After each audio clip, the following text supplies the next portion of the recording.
Welcome to HPC News Bytes, a weekly show about important news in the world of supercomputing, AI, and other advanced technologies. Hi, everyone. Welcome to HPC News Bytes. I'm Doug Black of Inside HPC, and with me is Shaheen Khan of OrionX.net. Another week, another major news bombshell from Nvidia. This time, the news points to a major realignment in the chip industry. Nvidia invested $5 billion in Intel as the two companies agreed to a broad technology partnership to co-develop AI-enabled chips for PCs and data centers. They positioned it as the combination of their core strengths, NVIDIA in GPUs and AI compute, and Intel in CPUs, and therefore data center and PCs. This comes on the heels of the U.S. government taking an $8.9 billion equity position in Intel, funded by the remaining $5.7 billion in CHIPS Act grants awarded to Intel but not yet paid, and $3.2 billion awarded to the company as part of the Secure Enclave program.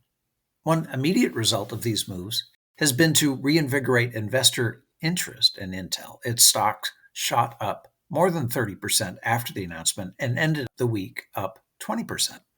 We, of course, wonder how the news has been received by AMD, which had been the only major chip player with an x86 CPU GPU integration under one roof.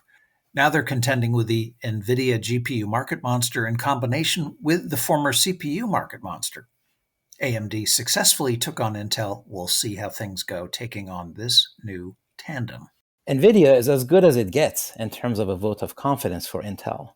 The announcement was mainly focused on the x86 chip side of Intel, but it briefly mentioned providing Nvidia with foundry services. So this should have a beneficial impact for the emerging high-end fabs that Intel has been building. Nvidia said their co-development with Intel will be separate from and in parallel with what Nvidia is doing with its ARM CPUs, such as on the desktop with their DGX Spark and in the data center with Grace and the future Vera CPUs. The companies also mentioned NVLink and the opportunity to build a much tighter connection between CPUs and GPUs.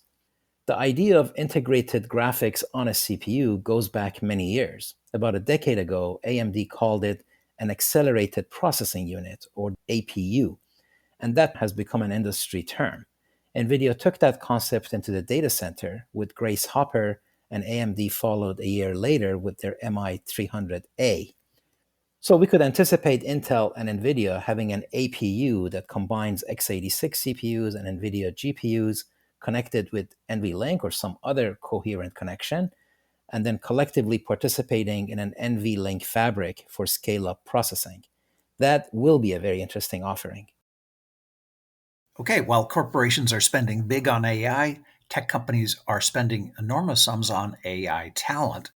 CNBC reported last week that Nvidia paid more than $900 million to hire Enfabrica CEO Rohan Sankar and other of his employees, and to license the company's technology. The deal reminds us of AI talent hires by Meta and Google, in which some accepted $100 million contract offers. The Nvidia and Enfabrica deal closed early last week, and Sankar and his team have joined Nvidia. Shaheen, it also sounds similar to the way corporate suitors pursued data scientists 6 or 7 years ago, only more so. Yes, definitely a whole new era with AI. Enfabrica was touted as a hot interconnect company since the beginning. They presented at Hot Chips last year, and their technology is reportedly being tested at customer sites. The deal with NVIDIA is an interesting financial structure. It really comes across as an acqui-hire, except with technology being licensed, apparently. The Enfabrica chip basically acts as a clearinghouse for traffic between PCIe and Ethernet. This allows it to sit between scale-up CPUs and GPUs, which connect to it via PCIe, and scale-out networking and remote resources via Ethernet.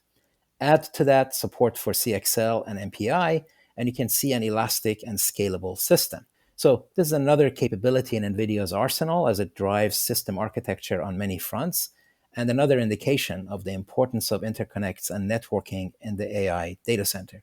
2 weeks ago, we talked about monies being raised by the quantum technology industry, and that flow continues. In fact, it's exploding. Now it's been reported that PsiQuantum which is pursuing high-scale single-chip photonics QPUs, has raised $1 billion in what will be their E round, including participation by Nvidia's increasingly active venture arm. PsiQuantum has raised a total of $2.32 billion to date.